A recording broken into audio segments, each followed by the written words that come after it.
ಏಜೆ ಇಷ್ಟೊತ್ತಾದ್ರೂ ಇದ್ದಿದ್ಯಾ? ಯಾಕೆ ನಿದ್ದೆ ಬರಲಿಲ್ವಾ?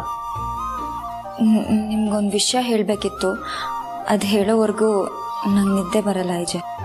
ಸರಿ, ನೀನೇನು ಹೇಳಬೇಕೋ ಆರಾಮಾಗಿ ಹೇಳು. ಅದು ನೀವು ಯಾಕೆ ನನಗೆ ಬೈಲಿಲ್ಲ?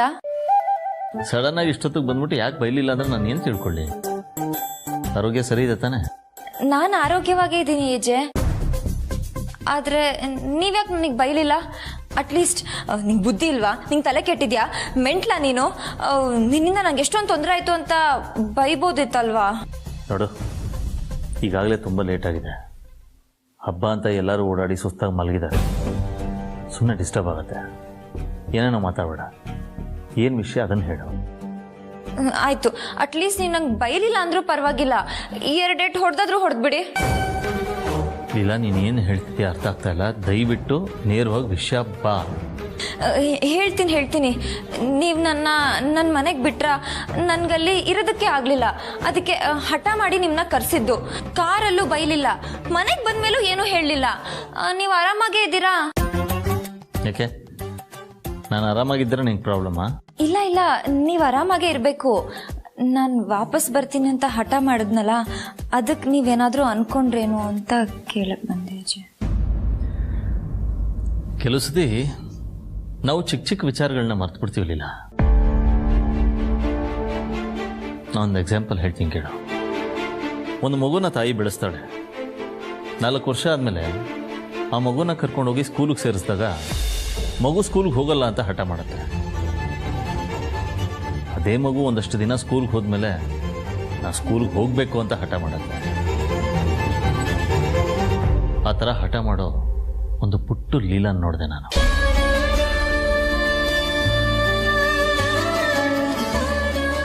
ಆ ಪುಟ್ಟು ಲೀಲಂಗೆ ಈ ಮನೇಲಿ ಇರಬೇಕು ಅಂತ ಇಷ್ಟ, ಈ ಮನೆ ಬೇಕು ಅಂತ ಅನ್ಸುತ್ತೆ. ಅದಕ್ಕೆ ಹಠ ಮಾಡ್ತಾಳೆ. ಅದಕ್ಕೆ ನಾನು ಬೇಜಾರು ಮಾಡ್ಕೊಳ್ಳೋದಾಗಲಿ ಇರಿಟೇಟ್ ಮಾಡ್ಕೊಳ್ಳೋದಾಗಲಿ ಮಾಡಬಾರ್ದಲ್ವಾ? ಒಟ್ಟಿನಲ್ಲಿ ಈ ಮನೆಗೆ ಹಚ್ಕೊಂಡಿರೋ ಲೀಲನ್ ನೋಡಿದೆ ನಾನು. ಪ್ರಾಬ್ಲಿ ನಾನು ಯೋಚನೆ ಮಾಡೋದ್ರಲ್ಲೇ ಸ್ವಲ್ಪ ತಪ್ಪು ಮಾಡಿದ್ದೆ ಅನ್ಸುತ್ತೆ. ರಿಲ್ಯಾಕ್ಸ್, ಹೋಗಿ ಮಲ್ಕೋ. ಅಬ್ಬಾ, ನಂಗೀಗ ಸಮಾಧಾನ ಆಯಿತು. Thank you so much AJ. Good night. Leela, ಅಲ್ಲ, ಅಳಿಯಂದ್ರು ಮದುವೆ ಮಾಡಿಸ್ತೀನಿ ಅಂತ ಹೇಳಿದ್ರು. ಅದಾದಮೇಲೆ ಮಾತೇ ಇಲ್ವಲ್ಲ? ಹಾಂ, ಇಲ್ಲ ನಮ್ಮ ಸಮಾಧಾನಕ್ಕೆ ಏನಾದರೂ ಹಾಗೆ ಹೇಳ್ಬಿಟ್ಟು ಹೋದ್ರಾ? ಇಲ್ಲ, ನಮ್ಮ ಅಳಿಯಂದ್ರಂದ್ರೆ ಯಾರು? ಏಜೆ ಇಟ್ಟು ಗುರಿ ಕೊಟ್ಟು ಮಾತನ್ನ ತಪ್ಪೋರಲ್ಲ. ರೇವತಿಗೆ ಏನಾದರೂ ಸರ್ಪ್ರೈಸ್ ಕೊಟ್ರೆ ಸಖತ್ ಖುಷಿ ಆಗ್ತಾಳೆ. ಈಗಲೇ ಫೋನ್ ಮಾಡ್ತೀನಿ. ಆದರೂ ಯಾಕೋ ಸ್ವಲ್ಪ ಭಯ ಆಗ್ತಿದೆಯಲ್ಲ. ಅವರು ಮದುವೆ ಮಾಡಿಸ್ತೀನಿ ಅಂತ ಹೇಳಿದ್ಮೇಲೆ ನಾನು ಹೋಗಿ ಈ ಕುಳ್ಳಿ ಮಂಜುಳ ಶ್ರುತಿ ಹತ್ರ ಎಲ್ಲ ಬಿಲ್ಡಪ್ ತೊಗೊಂಡು ಬಂದಿದ್ದೀನಿ. ಲಲಿತಾ ಮಹಲ್ ಪ್ಯಾಲೇಸು ಅಥವಾ ಪ್ಯಾಲೇಸ್ ಗ್ರೌಂಡಲ್ಲೇ ಮದುವೆ ಮಾಡಿಸ್ತಾರೆ ಅಂತ. ಏನಾದರೂ ಸ್ವಲ್ಪ ಮಿಸ್ ಹೊಡೆದು ಅಳಿಯಂದ್ರೆ ಏನಾದರೂ ಕೈ ಕೊಟ್ಬಿಟ್ರೆ ಅಯ್ಯೋ ಏನಪ್ಪ ಮಾಡಲಿ? ಇವಳಕ್ಕೆ ಫೋನ್ ಎತ್ತುತ್ತಿಲ್ಲ. ಇರ್ಲಿ, ಅಮ್ಮಂಗೆ ಫೋನ್ ಮಾಡ್ತೀನಿ.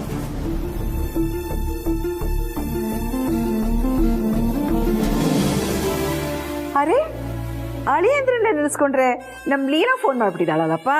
ಇಬ್ರಿಗೂ 100 ವರ್ಷ ಆಯ್ಸು. ನಿನಗೆ 100, ಅವ್ರಿಗೆ 100. ಹಲೋ ಲೀಲಾ, ನಿನ್ನ ಬಗ್ಗೆನೇ ಯೋಚನೆ ಮಾಡ್ತಿದ್ದೆ ಕಣೆ, ಹೇಳೆ. ಅಮ್ಮ, ನೀನ್ ನನ್ನ ಬಗ್ಗೆ ಆರಾಮಾಗಿ ಯೋಚನೆ ಮಾಡು. ಸದ್ಯಕ್ಕೆ ಚುಕ್ಕಿಗೆ ಫೋನ್ ಕೊಡು. ಅವಳು ಫೋನ್ ಎತ್ತುತ್ತಿಲ್ಲ. ರೇವತಿನಾ? 1 ನಿಮಿಷ ಕರಿತೀನಿ ಇರು. ರೇವತಿ, ನಿಮ್ಮ ಅಕ್ಕ ಫೋನ್ ಮಾಡಿದ್ದಾರೆ, ಬಾರೆ. ಲೀಲಾ, ನೀನೊಂದು ಮಾತು ಕೇಳೋದೆ ಮರೆತುಬಿಟ್ಟೆ ಕಣೆ. ಅದ್ಯಾರೋ ಮನೆಗೆ ಬಂದಿದ್ದಾರೆ ಅಂದ್ರಲ್ಲ, ಓಕೆನಾ? ನಿನ್ಗೇನು ಪ್ರಾಬ್ಲಮ್ ಇಲ್ಲ? ಮನೇಲಿ ಜನ ಜಾಸ್ತಿ ಇರೋದ್ರಿಂದ ಮನೆ ಕೆಲಸ ಜಾಸ್ತಿ ಆಗುತ್ತೆ ಅಂತ ಗೊತ್ತಿದ್ದು ಏಜೆ ಸೊಸೆಯಾಗಿ ಕೆಲಸ ಮಾಡಿದ್ರೆ ಏಜೆಗೆ ಅವಮಾನ ಅಂತ ಹೇಳ್ತಾ ಇದೆಯಲ್ಲ. ಲೀಲಾ ಅವ್ರನ್ನ ನೋಡು, ಅವರು ಏಜೆ ಹೆಂಡತಿ. ಆದರೂ ಇದು ನನ್ನ ಮನೆ ಕೆಲಸನ ನಾನೇ ಮಾಡ್ತೀನಿ ಅಂತ ಮುತುವರ್ಜಿಯಿಂದ ಹೇಳ್ತಾರಲ್ಲ, ಇದು ಅವಮಾನ ಅನ್ಸುತ್ತಾ ನಿಂಗೆ? ಮನೆ ಕೆಲಸ ಜಾಸ್ತಿ ಇರೋದ್ರಿಂದ ಹೌಸ್ ಕೀಪಿಂಗ್ಗೆ ಇನ್ನೂ ಒಂದಿಬ್ಬರನ್ನ ಜಾಸ್ತಿ ಕರ್ಸೋಣ. ಪಾಪ ಲೀಲಾ ಅವ್ರಿಗೆ ಎಷ್ಟು ಅಂತ ಮಾಡ್ತಾರೆ. ಏನಕ್ಕ ನೀವು ಯಾಕೆ ಈ ತರ ಎಲ್ಲ ಮಾತಾಡ್ತಿದ್ದೀರಾ? ಹೋಗಿ ಹೋಗಿ ಅವಳಿಗೆ ಪಾಪ ಅಂತ ಹೇಳ್ತಿದ್ದೀರಲ್ಲ, ಎಲ್ಲಾ ಕೆಲಸ ಅವಳೊಬ್ಳೆ ಮಾಡಿ ಸಾಯ್ಲಿ ಬಿಡಿ. ಹಾಗಂದ್ರೆ ತಪ್ಪೇನು ಲಕ್ಷ್ಮಿ? ಅಕ್ಕ, ನಿಮ್ಗೆ ಮರುಗ್ ಜಾಸ್ತಿ ಆಗಿದೆ ಅನ್ಸುತ್ತೆ, ಅದಕ್ಕೆ ಇನ್ಮೇಲಿಂದ ನಿಮ್ಗೆ ಡೈಲಿ 4 ಬಾದಾಮಿ ಕೊಡ್ತೀನಿ. ಅಕ್ಕ, ನೀವೇ ನೆನಪು ಮಾಡ್ಕೊಳ್ಳಿ, ಆ ಕೌಸಲ್ಯನ್ ಮನೆಗ್ ಕಳ್ಸಿ ಆ ಲೀಲಾ ನಮ್ಮನ್ನ ಎಷ್ಟು ಗೋಳೆಕೊಂಡಿದ್ಲು, ಎಷ್ಟು ಅವಮಾನ ಮಾಡಿದ್ಲು, ನಮ್ ಲೈಫಲ್ಲಿ ಮಾಡ್ದಿರೋ ಕೆಲ್ಸನೆಲ್ಲ ನಮ್ ಕೈಲಿ ಮಾಡ್ಸಿದ್ಲು. ಅಂತದಲ್ಲಿ ನೀವು ಹೋಗಿ ಹೋಗಿ ಅವಳಿಗೆ ಪಾಪ ಅಂತ ಹೇಳ್ತಿದ್ದೀರಲ್ಲ ಅಕ್ಕ. ನೋಡಿ, ಅವಳಿಗೆ ಇನ್ನೂ ಜಾಸ್ತಿ ಕೆಲಸ ಕೊಟ್ಟು ಅವಳೊಬ್ಳೆ ಅದೆಲ್ಲ ಕೆಲಸನೂ ಮಾಡಿ ಅವಳು ಕೈ ಕಾಲ್ಸೋದು ಅಲ್ಲೇ ಸಾಯ್ಲಿ ಬಿಡಿ.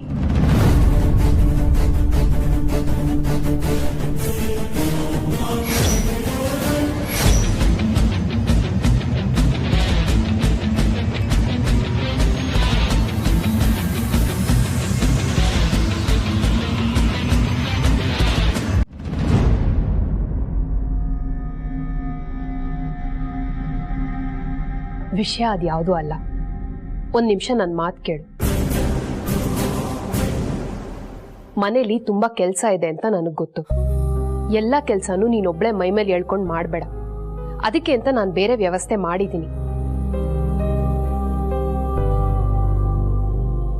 ಏನು ಹೊಸ ಪ್ಲಾನಾ? ಅಲ್ಲ, ನಿಮಗ್ ಬುದ್ಧಿನೇ ಇಲ್ವಾ ದುರ್ಗಾ ಅವ್ರೆ? LKG ಮಕ್ಕಳು UKGಗೆ ಹೋಗುವಾಗ ಸ್ವಲ್ಪ ಆದ್ರೂ ಬುದ್ಧಿ ಬಂದಿರುತ್ತೆ, ಆದ್ರೆ ನಿಮ್ಗೆ ಚಾನ್ಸೇ ಇಲ್ಲ. ನೋಡಿ, ನಾನೇನಾದ್ರೂ ನಿಮ್ ಸುದ್ದಿಗೆ ಬಂದಿದ್ದೀನಾ? ಇಲ್ಲ ತಾನೆ. ನೀವ್ಯಾಕೆ ನನ್ನ ಸುದ್ದಿಗೆ ಬರ್ತಾ ಇದ್ದೀರಾ? ಲೈಫಲ್ಲಿ ನಾಚಿಕೆ ಅನ್ನೋದು ಇರ್ಬೇಕು ದುರ್ಗಾ ಅವ್ರೆ, ಇಲ್ಲ ಅಂದ್ರೆ ನಿಮ್ ತರ ಆಗೋಗುತ್ತೆ.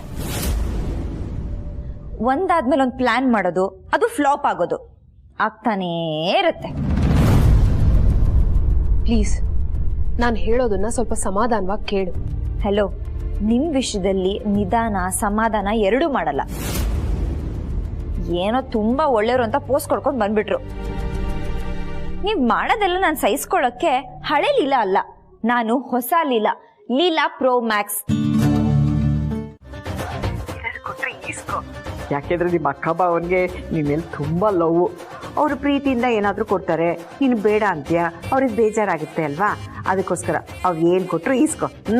ಅಮ್ಮ, ಏನು ಮಾತಾಡ್ತಿದ್ಯಾ ನೀನು? ಅವಳು ಏನಾದರೂ ಕೊಡೋದು ಕರೆದಿದ್ದಾಳೆ ಅಂತ ಹೇಳಿದ್ನ ನಾನು. ಅಯ್ಯೋ, ಸರ್ಪ್ರೈಸ್ ಅಂತ ನೀನೇ ಹೇಳ್ಬಿಟ್ಟು ಹೋದಿಯಲ್ಲೇ.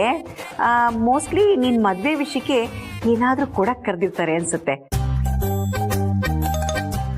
ಅಕಸ್ಮಾತ್ ಕ್ಯಾಶ್ ಏನಾದರೂ ಕೊಟ್ಟರೆ ಅದನ್ನ ಕೈನಲ್ಲೋ ಪರ್ಸಲ್ಲೋ ಇಟ್ಕೊಂಡು ಬರಬೇಡ. ಯಾಕೆಂದರೆ ನೀನು ಬರೋದು ಬಸ್ನಲ್ಲಿ, ಯಾವನಾರು ಎಗರಿಸ್ಬಿಟ್ರೆ ಅದಕ್ಕೆ ಅವ್ರ ಹತ್ರ ರಿಕ್ವೆಸ್ಟ್ ಮಾಡಿಕೊಂಡು ಒಂದು ಕವರ್ ಇಸ್ಕೊಂಡು ಅದರಲ್ಲಿ ಹಾಕ್ಕೊಂಡು ಬಾ. ಅಕಸ್ಮಾತು ಜಾಸ್ತಿ ದುಡ್ಡು ಕೊಟ್ಟರೆ ಕವರಲ್ಲಿ ಬೇಡ, ಅಡುಗೆ ಮನೆಗೆ ಹೋಗಿ ಆ ಭಟ್ರ ಹತ್ರ ಒಂದು ತರಕಾರಿ ಬ್ಯಾಗ್ನ ತಗೊಂಡು ಅದರೊಳಗೆ ಹಾಕ್ಕೊಂಡು ಬಾ. ಯಾರಿಗೂ ಡೌಟ್ ಬರಲ್ಲ ಕಡೆ, ನೀನು ಆರಾಮ್ಸೆ ಬರ್ಬೋದು.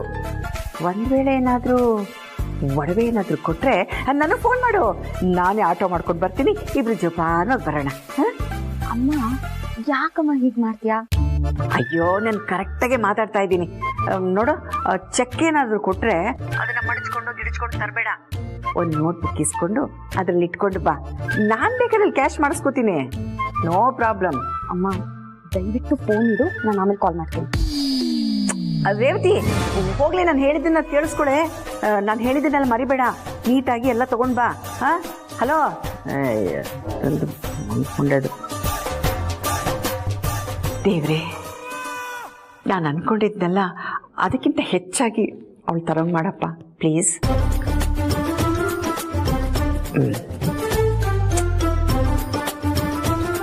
ಏನು ಕೊಡ್ಬೋದು ಅವರು? ಅಬ್ಬಾ, ನನ್ನ ಹಾರ್ಟ್ ಯಾಕೆ ಜೋರಾಗಿ ಬಡ್ಕೋತಾ ಇದೆ? ಚುಕ್ಕಿಗೆ ಸರ್ಪ್ರೈಸ್ ಕೊಡ್ತಿದ್ದೀನಿ ಅಂತ ನಾನೇ ಜಾಸ್ತಿ ಎಕ್ಸೈಟ್ ಆಗ್ತಿದ್ದೀನಿ ಅನ್ಸುತ್ತೆ. ಕೂಲಿಲ್ಲ ಕೂಲ್. ಚುಕ್ಕಿಗೆ ಏನಾದ್ರೂ ಈ ಸರ್ಪ್ರೈಸ್ ತೋರಿಸಿದ್ರೆ ಇದ್ರ ಡಿಸೈನು, ಕಲರು, ಕ್ವಾಲಿಟಿ ನೋಡಿ ತಲೆ ತಿರುಗಿ ಬಿದ್ದೇ ಬಿಡ್ತಾಳೆ. ಬಿಡ ಬಿಡ ಬಿಡ ಬಿಡ, ಚುಕ್ಕಿ ಸರ್ಪ್ರೈಸ್ ನೋಡಿದ ತಕ್ಷಣ ಖುಷಿ ಪಟ್ರೆ ಸಾಕು.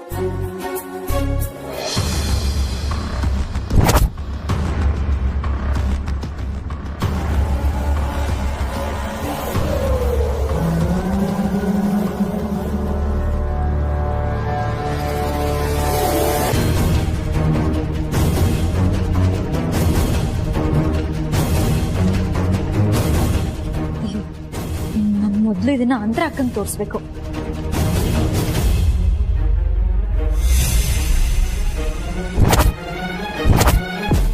ನಾನು ನಿನ್ನ ಮೇಲೆ ನಂಬಿಕೆ ಇಟ್ಟಿದ್ದೆ. ದುರ್ಗಾ ಏನ್ ಮಾಡಿದ್ರು ಈ ಮನೆ ಒಳ್ಳೇದನ್ನ ಬಯಸ್ತಾಳೆ, ಅವ್ಳು ತಪ್ಪು ಮಾಡಕ್ ಸಾಧ್ಯನೇ ಇಲ್ಲ ಅಂತ ಸ್ಟ್ರಾಂಗ್ ಆಗಿ ನಂಬಿದ್ದೆ. ಆದ್ರೆ ನೀನ್ ಮಾಡಿದ್ದೇನು? ಬರೀ ಒಡವೆ ವಿಚಾರ ಆಗಿದ್ರೆ ನಾನು ಇನ್ನೊಂದು ಬಂದು ಪ್ರಶ್ನೆ ಮಾಡ್ತಾ ಇರ್ಲಿಲ್ಲ. ಇದು ನನ್ನ ಫೀಲಿಂಗ್ಸ್ ಸಂಬಂಧಪಟ್ಟಿರೋದು. And I never take my feelings lightly. ಅಲ್ಲಿಲ್ಲ ತಪ್ಪು ಮಾಡಿದಾಗ ಅವಳಿಗೆ ಗೊತ್ತಾಗಲ್ಲ, ಇನ್ನೋಸೆಂಟು, ಅವಳಿಗೆ ಜವಾಬ್ದಾರಿ ಇಲ್ಲ, ನೀನಾದ್ರೂ ನೋಡ್ಬಾರ್ದಿತ್ತ ಅಂತಿದ್ದೆ. But I was wrong. ಇವತ್ತು ನನಗೆ ಗೊತ್ತಾಯ್ತು ಆ ಜವಾಬ್ದಾರಿ ನಿನಗೂ ಇಲ್ಲ ಅಂತ. ವಯಸ್ಸಾದ ತಕ್ಷಣ ದೊಡ್ಡವರು ಅನ್ನಿಸ್ಕೊಳ್ಳಲ್ಲ, ವಯಸ್ಸಿನ ಜೊತೆ ಜವಾಬ್ದಾರಿ ಬೆಳಿಬೇಕು, ಆಗ ದೊಡ್ಡವರು ಅನ್ನಿಸ್ಕೊಳ್ಳೋದು. ಅಲ್ಲ, ಇಷ್ಟೆಲ್ಲ ಬೈದ್ರು ನಾನ್ ಮಾಡಿಲ್ಲ ಅಂತ ದುರ್ಗಾ ಯಾಕೆ ಹೇಳ್ತಾ ಇಲ್ಲ? ಸುಮ್ಮನೆ ಯಾಕೆ ಬೈಸ್ಕೊತಾ ಇದ್ದಾರೆ? AJ, I am really very sorry. No Durga, no. Sorry ಕೇಳ್ಬೇಕಾಗಿರೋ ನೀನಲ್ಲ, ನಾನು. ನಂಬದೆ ನೋಡು, ಅದ ನಾನು ಮಾಡಿದ್ದ. ಐ ಶುಡ್ ಬಿ ಸಾರಿ.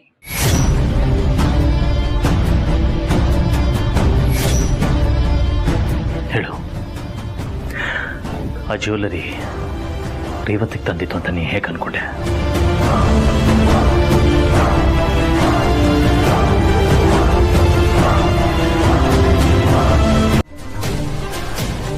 ನೀವದನ್ನ ಛಾಯಾ ಅವ್ರಿಗೆ ಕೊಡಕ್ ತಂದಿದ್ದೀರಾ ಅಂತ ಖಂಡಿತ ನನಗೆ ಗೊತ್ತಿರಲಿಲ್ಲ ಏಜೆ. ಗೊತ್ತಿಲ್ಲ ಅಂದ್ರೆ ನಿನ್ ಕೆಲಸ ನೋಡ್ಕೊಂಡು ನೀನ್ ಸುಮ್ಮನೆ ಇರ್ಬೇಕಿತ್ತು. ವಿತೌಟ್ ಮೈ ಪರ್ಮಿಷನ್ ನನ್ನ ರೂಮಿಗೆ ಬಂದು ನನ್ನ ವಸ್ತುನ ಹೇಗೆ ಮುಟ್ತಾ ನೀನು?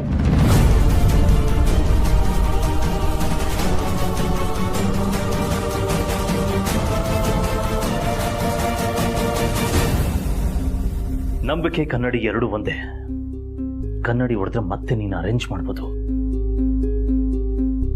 ಆದ್ರೆ ಮುಂಚಿನ ತರ ಇಮೇಜ್ನ ವಾಪಸ್ ತರದಕ್ಕಾಗಲ್ಲ.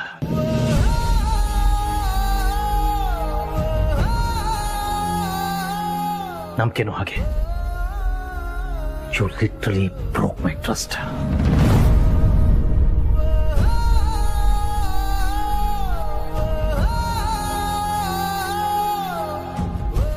ನೋಡು, ಇಷ್ಟು ದಿನ ಈ ಮನೆಗೋಸ್ಕರ ನೀನು ದುಡ್ದಿದ್ಯಾ ಅನ್ನೋ ಒಂದೇ ಒಂದು ಕಾರಣಕ್ಕೆ ಅವರೆಲ್ಲರ ಮುಂದೆ ಅವಮಾನ ಆಗ್ಬಾರ್ದು ಅಂತ ಸಪ್ರೇಟಾಗಿ ಕರ್ಕೊಂಡು ಮಾತಾಡ್ತಾ ಇದ್ದೀನಿ.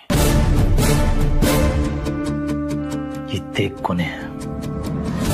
ಪಿಕ್ಕಿ ಛಾಯಾ ನನಗೆ ಸಂಬಂಧಪಟ್ಟವರು. ಅವ್ರ ವಿಷಯಕ್ಕೆ ಯಾರ ತಲೆ ಹಾಕಿದ್ರೆ ನಾ ಸುಮ್ಮನೆ ಇರಲ್ಲ. Be careful.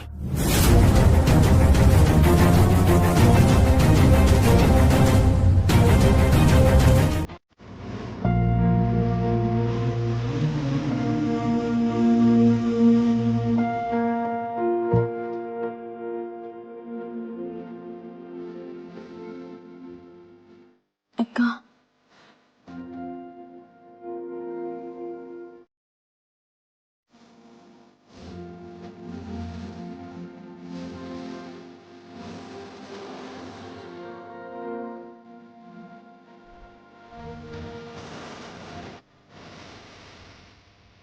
ಅಕ್ಕ, ನನಗೆ ನೋವಾಗಿದೆ ಅಥವಾ ಅವಮಾನ ಆಗಿದೆ ಅಂತ ಬಿಚ್ಕೊಡ್ತಿದ್ದೀನಿ ಅಂದ್ಕೋಬೇಡ. ಒಡವೆ ಹಾಕೊಂಡ್ಮೇಲೆ ಖುಷಿ ಆಗ್ಬೇಕು, ಆ ಖುಷಿ ನೋಡಿ ಎಲ್ಲರೂ ಖುಷಿ ಪಡ್ಬೇಕು. ಆದ್ರೆ ಈ ಒಡವೆ ನನ್ನ ಮೈ ಮೇಲೆ ಬಿದ್ದ ತಕ್ಷಣ ಇಡೀ ಮನೆನೇ ಒಂಥರ ಆಗೋಯ್ತು. ಭಾವಂಗ್ ಹರ್ಟ್ ಆಯ್ತು, ನೀನು ಅತ್ತೆ, ಮತ್ಯಾರಿಗೋ ನೋವಾಯ್ತು, ಇನ್ಯಾರೋ ಹತ್ರು. ಇದೆಲ್ಲ ನಂಗೆ ಇಷ್ಟ ಆಗಲ್ಲ ಅಕ್ಕ, ಅದಕ್ಕೆ ಕೊಡ್ತಿದ್ದೀನಿ. ಏನೋ ಮಾಡಕ್ಕೋಗಿ ಏನೋ ಆಗೋಯ್ತು ಚುಕ್ಕಿ. ನಿನ್ಗೆ ಸರ್ಪ್ರೈಸ್ ಆಗಿ ಒಡವೆ ಕೊಡೋಣ ಅಂತ ಅನ್ಕೊಂಡೆ, ಆದ್ರೆ ಸರ್ಪ್ರೈಸ್ ಆಗಿ ನೀನ್ ಕಣ್ಣೀರ್ ಕೊಟ್ಬಿಟ್ಟೆ ಕಣೆ. ಅಕ್ಕ, ನಂಗೆ ನೋವಾಗಿಲ್ಲ ಅಂತ ಅಲ್ಲ, ಆಗಿದೆ. ಆದ್ರೆ ಕೈಗೆ ಸಿಕ್ಕಿದ ಚಿನ್ನ ಹೋಯ್ತು ಅಂತ ಅಲ್ಲ, ಚಿನ್ನದಂತ ಅಕ್ಕ ಭಾವನ ಮನ್ಸಿಗೆ ಇದೇ ಒಡವೆಯಿಂದ ನೋವಾಯ್ತು ಅಂತ. ಅದಕ್ಕೆ ಸ್ವಲ್ಪ ಡಿಸ್ಟರ್ಬ್ ಆಗಿದ್ದೀನಿ ಅಷ್ಟೆ, ಬೇರೆ ಏನಿಲ್ಲ ಅಕ್ಕ. ನೀನ್ ತಗೋದ್ನಾ? ಚುಕ್ಕಿ, ನನ್ನಂತ ಅಕ್ಕ ಎಲ್ಲೂ ಸಿಗಲ್ಲ ಅಲ್ಲ. ತಂಗಿ ನಮ್ಮ ಮನೆಗೆ ಕರೆಸಿ ಮನೆಯ ಮುಂದೆ ನಿನ್ನ ಅವಮಾನ ಮಾಡಿಬಿಟ್ಟೆ. ನನ್ನಂತ ಅಕ್ಕ ನಿನ್ಗೆಲ್ಲೂ ಸಿಗಲ್ಲ ಅಕ್ಕ. ಏನಿದು ಒಂದು ಫೋನ್ ಮಾಡ್ಲಿಲ್ವಲ್ಲ? ಅಟ್ಲೀಸ್ಟ್ ಹೊಡ್ತಿದ್ದೀನಿ ಅಂತಾದ್ರೂ ಹೇಳ್ಬೋದಿತ್ತಲ್ವಾ? ಏನ್ ಮಾಡ್ತಿದ್ದಾಳಲ್ಲಿ? ನಾನೇ ಫೋನ್ ಮಾಡ್ತೀನಿ.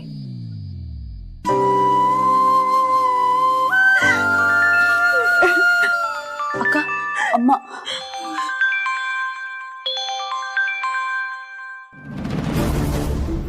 ಹೇಳಮ್ಮ. ಏನೇ ನೀನು? ನಾನು ಅವ್ರಲ್ಲಿ ಏನೇನು ಕೊಟ್ರು ಅಂತ ಇಲ್ಲಿ ಲೆಕ್ಕ ಹಾಕೊಂಡು ಕೂತಿದ್ದೀನಿ. ನೀನೊಂದು ಫೋನ್ ಆದ್ರೂ ಮಾಡಬಾರ್ದಾ? ಅದು ಸಿಕ್ಕಾಪಟ್ಟೆ ಭಾರ ಅಂತೂ ಆಗ್ತಿದೆ ಅಮ್ಮ. ಅಯ್ಯಯ್ಯೋ, ಅದನ್ನ ಕಣ್ ತುಂಬ್ಕೊಳ್ಳೋದಕ್ಕೆ ನಾನಲ್ಲಿ ಇರಬಾರ್ದಿತ್ತ? ಹೌದಮ್ಮ, ನೀನಿದ್ದಿದ್ರೆ ನನ್ನ ಜೊತೆ ನಿಂಗೂ ಹಾಯ್ ಅಜಯ್, ನೀವು ಹೇಳಿದ್ದು ನಂಗೆ ಕರೆಕ್ಟಾಗಿ ಅರ್ಥ ಆಯ್ತು. ಬರೀ ಅರ್ಥ ಆದರೆ ಸಾಲದು ಲೀಲಾ. ನಿನಗೆ ಗೊತ್ತಿದ್ದೋ ಗೊತ್ತಿಲ್ಲದೇನೋ ಬೇಕೋ ಬೇಡವೋ ಈ ಮನೆಗೆ ಸೊಸೆ ಆಗಿದೆಯಾ, ಅವರೆಲ್ಲರಿಗೂ ಅತ್ತೆ ಆಗಿದೆಯಾ. ವಯಸ್ಸಲ್ಲಿ ನೀನು ಚಿಕ್ಕವಳಾದರೂ ನಿನ್ನ ಸ್ಥಾನ ಅವರೆಲ್ಲರಿಗಿಂತ ದೊಡ್ಡದು. ಹೇಗೆ ಒಬ್ಬ ತಾಯಿ ನೋವಾಗಿರೋ ತನ್ನ ಮಗುನ ಸಂಭಾಳಿಸಿ ಸಂತೈಸ್ತಾಳೋ, ನೀನು ಅದೇ ರೀತಿ ಮಾಡಬೇಕು. ಹಾಗೆ ಮಾಡಿದಾಗಲೇ ನಿನ್ನ ಸ್ಥಾನಕ್ಕೆ ಒಂದು ಬೆಲೆ ಸಿಗೋದು, ಹಾಗೆ ನಿನ್ನ ಮತ್ತೆ ಅವರ ಸಂಬಂಧಕ್ಕೆ ಕಳೆ ಕಟ್ಟೋದು. ನೀವು ಹೇಳಿದ್ದು ನನಗೆ ಅರ್ಥ ಆಯ್ತು ಏಜೆ. ನಾನು ಈಗಲೇ ದುರ್ಗಾ ಅವ್ರ ಹತ್ರ ಹೋಗಿ ಅವ್ರಿಗೆ ಸಮಾಧಾನ ಮಾಡಿ ಅವ್ರು ಮುಂಚೆ ಹೇಗಿದ್ರೋ ಹಾಗಿರೋ ಹಾಗೆ ಮಾಡ್ತೀನಿ. ಗುಡ್. ಒಂದು ನೆನ್ಪಿಟ್ಕೊಳ್ಳಿಲ್ಲ, ಬರೀ ಮನೆ ಮಾತ್ರ ನಮ್ದಾದ್ರೆ ಸಾಲದು. ಮನೆ ಒಳಗಿರೋರು, ಅವ್ರ ಜೊತೆ ನಮಗಿರೋ ಸಂಬಂಧ, ಇದೆಲ್ಲ ನಮ್ದಾಗಿಸ್ಕೋಬೇಕು. ಆ ಜವಾಬ್ದಾರಿ ನಿಂತು. ಅರ್ಥ ಆಯ್ತು ಏಜೆ. ನೀನ್ ತಿದ್ಕೋಬೇಕು, ಏಜೆಗೆ ತಕ್ಕನಾದ ಹೆಂಡತಿಯಾಗಿ ಬದುಕಬೇಕು ಅಂತ ನಾನು ತುಂಬ ಸಲ ಪ್ರಯತ್ನ ಪಟ್ಟಿದ್ದೀನಿ. ಆ ಟೈಮಲ್ಲಿ ನನ್ನ ಬಿಹೇವಿಯರ್ ಆಗಲಿ, ನನ್ನ ಮಾತಾಗಲಿ, ನಾನು ಮಾಡಿರೋ ಕೆಲಸ ಆಗಲಿ ನಿನಗೆ ನನ್ನ ಮೇಲೆ ಕೆಟ್ಟ ಅಭಿಪ್ರಾಯ ಬರೋ ಹಾಗೆ ಮಾಡಿರತ್ತೆಯೇ ಹೊರತು ಪರ್ಸನಲಿ ನನಗೆ ನಿನ್ನ ಮೇಲೆ ಯಾವ ದ್ವೇಷನೂ ಇಲ್ಲ ಲೀಲಾ.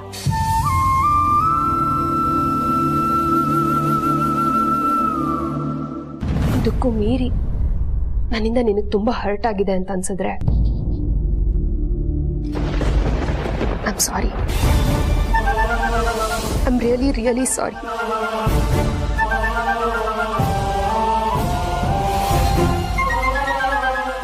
ನೀವು ಸಾರಿ ಕೇಳ್ಬಿಡಿ ದುರ್ಗಾ ಅವ್ರೆ. ನೀವು ಹೇಳಿದ ನಿಜ. ನಾನು ಎಡವಟ್ಟು. ನನ್ನ ದೊಡ್ಡ ಮನುಷ್ಯರು ಅಂತ ಟ್ರೀಟ್ ಮಾಡಿದ ತಕ್ಷಣ ನಾನು ದೊಡ್ಡ ಮನುಷ್ಯಲಾಗಕ್ಕಾಗಲ್ಲ. ನನ್ನ ಸಿಂಹಾಸನದ ಮೇಲೆ ಕೂರಿಸಿದ ತಕ್ಷಣ ನನ್ನ ಒಳಗಿರೋ ಮಗು ಬುದ್ಧಿ ಹೋಗಲ್ಲ. ಹಾಗಂತ ನನ್ನ ಜವಾಬ್ದಾರಿನ ಮರೆತು ನಾನು ಬದುಕಕ್ಕಾಗಲ್ಲ. ಜವಾಬ್ದಾರಿ, ಶ್ರದ್ಧೆ, ಪ್ರಾಮಾಣಿಕತೆ ಅದೇನೇ ಇದ್ರೂ ನಮ್ಮ ಮನಸ್ಸಲ್ಲಿರ್ಬೇಕು, ನಾವು ಮಾಡೋ ಕೆಲಸದಲ್ಲಿರ್ಬೇಕು. ಅದು ನಮ್ಮ ಮುಖದಲ್ಲಿ, ನಮ್ಮ ಬಾಡಿ ಲ್ಯಾಂಗ್ವೇಜಲ್ಲಿ ಕಾಣಿಸ್ಬೇಕು ಅಂತ ನಾನು ನಂಬಲ್ಲ ದುರ್ಗಾ ಅವರೇ. ನೀವು ಸಾರಿ ಕೇಳಬೇಡಿ. ಇಷ್ಟು ದಿನ ನೀವು ನನ್ನ ಜೊತೆ ನಡ್ಕೊಂಡಿದ್ದ ರೀತಿ ನೋಡಿದ್ರೆ ನಿಮಗೆ ನಾನು ಕಂಡ್ರೆ ಆಗೋದೇ ಇಲ್ಲ ಅಂತ ನಾನು ತಪ್ಪು ತಿಳ್ಕೊಂಡಿದ್ದೆ. ಆದರೆ ನೀವು ಏಜೆ ಕೋಪನೂ ಲೆಕ್ಕಿಸ್ದೆ ನಾನು ಮಾಡಿದ ತಪ್ಪೆಲ್ಲ ನೀವು ಮಾಡಿದ್ದು ಅಂತ ನಿಮ್ಮ ತಲೆ ಮೇಲೆ ಹಾಕೊಂಡ್ರಿ. ನನ್ಗವಾಗ ಏನು ಹೇಳಬೇಕು, ಏನು ಹೇಳಬಾರ್ದು ಅಂತ ಗೊತ್ತೇ ಆಗಲಿಲ್ಲ. ನಾನು ಏಜೆ ಹತ್ರ ಹೋಗಿ ಇದೆಲ್ಲ ದುರ್ಗಾ ಅವ್ರು ಮಾಡಿದ್ದಲ್ಲ, ಇದೆಲ್ಲ ನನ್ನ ತಪ್ಪು ಅಂತ ಹೇಳೋದಕ್ಕೆ ಟ್ರೈ ಮಾಡಿದೆ. ಆದ್ರೆ ಅವ್ರು ನನ್ನ ಮಾತಾಡಕ್ಕೆ ಬಿಡ್ಲಿಲ್ಲ. ಎಲ್ಲರೂ ಮುಂದೆ ನಿಮಗೆ ತುಂಬ ಅವಮಾನ ಆಗಿದೆ. ಎಜೆ ಹತ್ರ ಹೋಗೋಣ. ಎಲ್ಲ ತಪ್ಪು ನಂದೆ ಅಂತ ನಾನು ಒಪ್ಕೋತೀನಿ. ಬನ್ನಿ.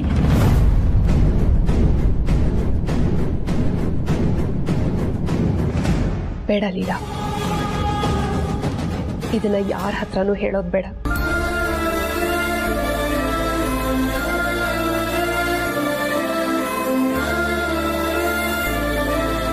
ನಮ್ಮಿಬ್ಬರು ವ್ಯಕ್ತಿತ್ವ ಬೇರೆ ಬೇರೆ ಇರ್ಬೋದು. ಸಿಕ್ರ ಅಕ್ಕ? ಇಲ್ಲ ಸರು. ಅಯ್ಯೋ ಅಕ್ಕ, ನಮ್ಗೇನೋ ಅನ್ನಿಸ್ತಾ ಇದೆ, ಹೇಳು. ಅದು ಅಕ್ಕಂಗೆ ನಿನ್ನೆ ಆಗಿದ್ದ ಅವಮಾನಕ್ಕೆ ನೋವು ತಡಿಯಕ್ಕಾಗ್ದೆ ಮನೆ ಬಿಟ್ಟೇನಾದ್ರೂ ಹೊರಟೋಗ್ಬಿಟ್ರಾ ಅಂತ. ನೀನ್ ಹೇಳೋದ್ ನಿಜ ಸರು. ಮೊದ್ಲೇ ಅವಮಾನ ಆಗಿತ್ತು. ಅದರಲ್ಲೂ ನಾವಿಬ್ರು ಸೇರ್ಕೊಂಡು ಹೋಗಿ ನೀವು ಚೇಂಜ್ ಆಗಿದ್ದೀರಾ ಅಂತ ಜಗಳ ಮಾಡಿದ್ವಿ. ಅದ್ರಲ್ಲೂ ನೀನವ್ರ ಮನ್ಸಿಗೆ ತುಂಬಾ ಬೇಜಾರು ಮಾಡಿದೆ ಅನ್ಸುತ್ತೆ. ಅದಕ್ಕೆ ಅವ್ರ ಮನೆ ಬಿಟ್ಟು ಹೊರಟೋಗ್ಬಿಟ್ರು. ಸುಮ್ಮನೆ ಇರಿ ಅಕ್ಕ, ನೀವು ನನ್ನ ಮೇಲೆ ಏನೇನೋ ಹೇಳ್ಬೇಡಿ. ನಾನೊಬ್ಳೆ ಏನ್ ಜಾಸ್ತಿ ಮಾತಾಡಿಲ್ಲ, ನೀವು ಜಾಸ್ತಿ ಮಾತಾಡಿದ್ರಿ. ಅಯ್ಯೋ, ಅದನ್ನೆಲ್ಲ ಆಮೇಲೆ ಮಾತಾಡೋಣ. ನಡಿ, ಫಸ್ಟು ಅಕ್ಕ ಇದ್ದವ್ರು ಅಂತ ಹೋಗಿ ಚೆಕ್ ಮಾಡೋಣ. ಹೌದು, ಅಕ್ಕನ ರೂಮ್ ಚೆಕ್ ಮಾಡಿದ್ಯಾ? ಇಲ್ಲ, ಅವ್ರು ಯೂಶಲ್ ಆಗಿ ಇಷ್ಟೊತ್ತಿಗೆ ರೆಡಿಯಾಗಿ ಹೊರಗೆ ಬಂದ್ಬಿಡ್ತಾರಲ್ವಾ, ಅದಕ್ಕೆ ನಾನು ಅವ್ರ ರೂಮ್ ಚೆಕ್ ಮಾಡಲಿಲ್ಲ. ಹಾಗಿದ್ರೆ ಬಾ, ಅಕ್ಕನ ರೂಮ್ಗೆ ಹೋಗಿ ಚೆಕ್ ಮಾಡೋಣ. ಅಕ್ಕ, ನಂಗೊಂದು ಡೌಟು. ಏನು? ಅದು ನಾ ಹೇಳ್ದಲ್ಲ, ಅಕ್ಕ ಯೂಶಲ್ ಆಗಿ ಈ ಟೈಮ್ಗೆ ರೆಡಿಯಾಗಿ ಹೊರಗಡೆ ಬರ್ತಿದ್ರು ಅಂತ. ಇವತ್ತು ಬಂದಿಲ್ಲ ಅಂದರೆ ಏನಾದರೂ ಸ್ಯೂಸೈಡು.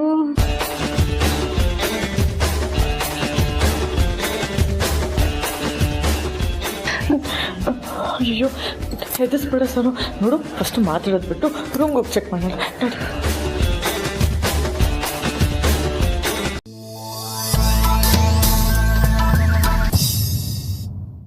ಇಷ್ಟಕ್ಕೆ ಹೀಗಂದ್ರೆ ಹೇಗೆ? ದೇವಸ್ಥಾನದಿಂದ ಹೊರಗೆ ಒಂದ್ ಜೋಡಿ ನಿಂತಿತ್ತು. 150 ಕೆಜಿ ಇರೋ ಹುಡುಗ 50 ಕೆಜಿ ಆದ್ರೆ ಹೆಂಡತಿ ಕೂದ್ಲು ಮುಡಿ ಕೊಡ್ತೀನಿ ಅಂತ ಹರಕೆ ಹೊತ್ಕೋತಿದ್ದ. ಕೇಳಿಸ್ಕೊಂಡ್ಯಾ? ಅಬ್ಬ, ನಿಮ್ಮಷ್ಟೆಲ್ಲ ಅಬ್ಸರ್ವ್ ಮಾಡಲ್ಲಪ್ಪ. ನನ್ನ ಕಿವಿ ನಿಮ್ಮಷ್ಟು ಶಾರ್ಪ್ ಇಲ್ಲ. ಲೀಲಾ, 1 ನಿಮಿಷ. ಸರಿಯಾಗಿ ಕುಂಕುಮ ಇಟ್ಕೊಳಕ್ಕೂ ಬರಲ್ಲ?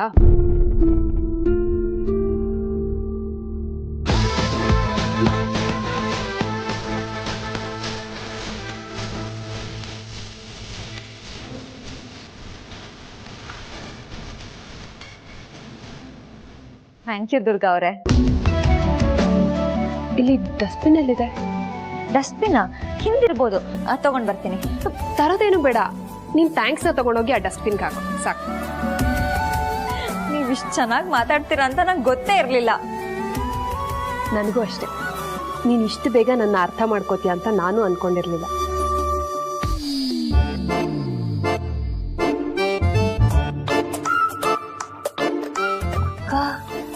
ಏನಕ್ಕ ನಡೀತಿದೆ ಇಲ್ಲಿ? ಮಾಯ, ಮಾಟ, ಮಂತ್ರ ಎಲ್ಲ ನಡೆದಿದೆ ಅನ್ಸುತ್ತೆ ಸರು. ಸರು, ನೀನ್ ಹೇಳಿದ್ ನಿಜ ಕಣೆ.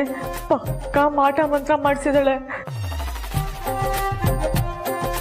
ಅಲ್ವಾ ಅಕ್ಕ? 1 ತಿಂಗಳ ಹಿಂದೆ, ಚಿಚಿ ತಿಂಗಳು ಅಲ್ಲ, 10 ದಿನದ ಹಿಂದೆ ಇಬ್ರು ಕೈಗೂ ಮಚ್ ಕೊಟ್ಟಿದ್ರೆ ಒಬ್ರನ್ನೊಬ್ರನ್ ಕೊಚ್ಚಾಕೊಂಡ್ಬಿಡ್ತಿದ್ರು. ಅಷ್ಟು ಕೋಪದಲ್ಲಿದ್ದವರು ಇವತ್ ನೋಡಿದ್ರೆ ಇಬ್ರು ಲವರ್ಸ್ ತರ ಆಡ್ತಿದಾರಲ್ಲ. ಹೋಯ್ತು, ಎಲ್ಲ ಹೋಯ್ತು. ಈ ಮನೆ ಮುಳುಗ್ ಹೋಯ್ತು. ದುರ್ಗಾರೆ, ನೀವು ಕೂತಿರಿ, ನಾನು ಬಿಸಿ ಬಿಸಿ ಫಿಲ್ಟರ್ ಕಾಫಿ ಮಾಡ್ಕೊಂಡ್ಬರ್ತೀನಿ. ಬೇಡ ಬೇಡ ಬೇಡ, ನಾನೇ ಹೋಗಿ ಮಾಡ್ಕೊಂಡ್ ಬರ್ತೀನಿ. ಅದೆಲ್ಲ ಆಗಲ್ಲ. ಬೇಕಿದ್ರೆ ಇಬ್ರು ಹೋಗೋಣ. ಈ ಡೀಲ್ ನನಗೋಕೆ, ನಡಿ.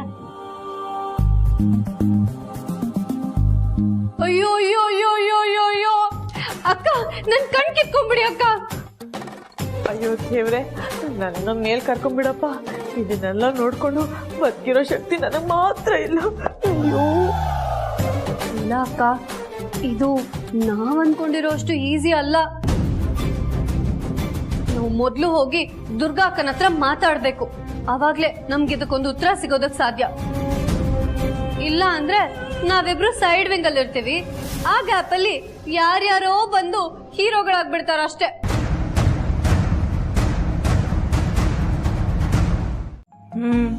ಹೌದಲ್ವಾ ಸರು? ದುರ್ಗಾ ಅಕ್ಕ ನಮ್ಮನ್ನು ಬಿಟ್ಟು ಬೇರೆ ಟೀಮ್ ಮಾಡ್ಕೊಂಡು ಹೋದ್ಮೇಲೆ ನಾವಿಬ್ರು ತಬ್ಬಲ್ಲಿ ನೀನಾದೆ ಮಗಳೇ ಅನ್ನಂಗಾದ್ವಲ್ಲೇ ಸರು. ಅಕ್ಕ ಅಲ್ಲ, ಆ ಲೀಲಾ ಜೊತೆ ಸೇರ್ಕೊಂಡು ಇನ್ನೊಂದು ಪಕ್ಷ ಕಟ್ಕೊಳ್ಳೋ ಅಂಥದ್ದು ಏನಿತ್ತು? ಅಯ್ಯೋ, ವಿಷಯ ಅದಲ್ಲ ಸರು. ದುರ್ಗಾಕ್ಕ ಯಾರ ಜೊತೆಗಾರು ಸೇರ್ಲಿ, ಅದು ಪ್ರಾಬ್ಲಮ್ ಅಲ್ಲ. ಆದರೆ ಆ ಲೀಲನ್ ಜೊತೆ ಸೇರ್ಕೊಂಡ್ರೆ ಏನಾಗುತ್ತೆ ಗೊತ್ತಾ? ಏನಾಗುತ್ತೆ? ಇಷ್ಟು ದಿನ ನಾನು, ನೀನು, ದುರ್ಗಾಕ್ಕ 3 ಜನನೂ ಸೇರ್ಕೊಂಡು ಆ ಲೀಲನ ಮನೆಯಿಂದ ಆಚೆ ಹಾಕಬೇಕು ಅಂತ ಪ್ಲ್ಯಾನ್ ಮಾಡ್ತಿದ್ವಿ. ಆದರೆ ಈಗ ಆ ಲೀಲನೇ ದುರ್ಗಾಕ್ಕನ ಜೊತೆ ಸೇರ್ಕೊಂಡು ಉಲ್ಟಾ ಪ್ಲ್ಯಾನ್ ಮಾಡಿದ್ಲು ಅನ್ಕೊಂಡ್ರೆ ಆಗ ನಾನು, ನೀನು ಇಬ್ರು ಈ ಮನೆಯಿಂದ ಗೇಟ್ ಪಾಸ್ ತಗೋಬೇಕಾಗತ್ತೆ. ಅಯ್ಯೋ, ಈಗ ಏನಕ್ಕ ಮಾಡೋದು? ನಮ್ ಗಂಡಂದ್ರು 24 ಗಂಟೆ ಕೆಲ್ಸ ಅಂತ ಓಡಾಡ್ಕೊಂಡಿರ್ತಾರೆ. ಅವ್ರಿಗೇನಾದ್ರೂ ಈ ವಿಷಯ ಹೇಳಿದ್ರೆ ನೀವು ಮೊದ್ಲ್ಯಾಕೆ ಆ ಥರ ಪ್ಲಾನ್ ಮಾಡಿದ್ರಿ ಅಂತ ಅವರೇ ನಮ್ಮನ್ನ ಮನೆಯಿಂದ ಆಚೆ ಕಳಿಸ್ಬಿಡ್ತಾರೆ. ಹಾ, ಈಗ ಏಜ್ ಹತ್ರ ಹೋಗಿ ನಮಗೂ ಕೆಪಾಸಿಟಿ ಇದೆ, ನಾವು ಜವಾಬ್ದಾರಿ ತಗೋತೀವಿ ಅಂತ ಅವ್ರ ಹತ್ರ ನಂಬಿಕೆ ಗಿಟ್ಟಿಸ್ಕೊಂಡ್ವಿ ಅನ್ಕೋ. ಆಗ ಏಜೆ ನಮ್ಮನ್ನ ಮನೆಯಿಂದ ಹೊರಗೆ ಹೋಗಕ್ ಬಿಡಲ್ಲ. ಈ ಪ್ಲಾನ್ ವರ್ಕ್ ಆಗುತ್ತೆ ಅನ್ಕೋತೀರಾ? ಟ್ರೈ ಮಾಡೋಣ ಸರು. ಈಗ ಪ್ಲಾನ್ ಏನ್ ಗೊತ್ತಾ? ಇಲ್ಲ, ಸುಳ್ಳು ಹೇಳ್ತಾ ಇದೆಯಾ? ನಿನ್ ಮನ್ಸಲ್ಲಿ ಯಾವುದೋ ಒಂದು ವಿಷಯ ಕಾಡ್ತಾ ಇದೆ. ಅದೇನು ಅಂತ ನನ್ನ ಹತ್ರ ಹೇಳ್ಕೊ. ದುರ್ಗಾ ಹತ್ರ ಹೇಳ್ಕೊಳ್ಳ ಬೇಡ ಪಾಪ. ಅವ್ರು ಮತ್ತೆ ಟೆನ್ಷನ್ ಮಾಡ್ಕೊಂಡು ಅದಿನ್ನೊಂದಕ್ಕೆ ತಿರುಗ್ಬಿಟ್ರೆ ತುಂಬಾ ಕಷ್ಟ. ಇಲ್ಲ, ನಾನು ಏನು ಅನ್ಕೊಳಲ್ಲ. ಮುಂದೆ ಏನು ಆಗೋದು ಇಲ್ಲ. ಅದೇನು ಅಂತ ನನ್ನ ಹತ್ರ ಹೇಳ್ಕೊ. ದುರ್ಗಾ ಅವ್ರೆ, ನನ್ನ ಮನ್ಸಲ್ಲಿ ಅನ್ಕೊಂಡಿದ್ದು ನಿಮ್ಗೆ ಹೇಗೆ ಗೊತ್ತಾಯ್ತು? ನಿನ್ನ ಏಜ್ನ ದಾಟ್ ಬಂದಿದ್ದೀನಿ ಲೀಲಾ. ನಿನ್ನ ವಯಸ್ಸಲ್ಲಿ ಹೆಣ್ಮಕ್ಳ ಮನಸ್ಸಲ್ಲಿ ಏನೇನು ನಡೆಯುತ್ತೆ ಅದನ್ನೆಲ್ಲ ನಾನು ಅನುಭವಿಸಿದ್ದೀನಿ. ನನ್ನ ಹತ್ರ ಹೇಳಕ್ಕೆ ಮುಜುಗರ ಪಟ್ಕೋಬೇಡ. ಅದೇನು ಅಂತ ಹೇಳು. ಹಾ, ಅದು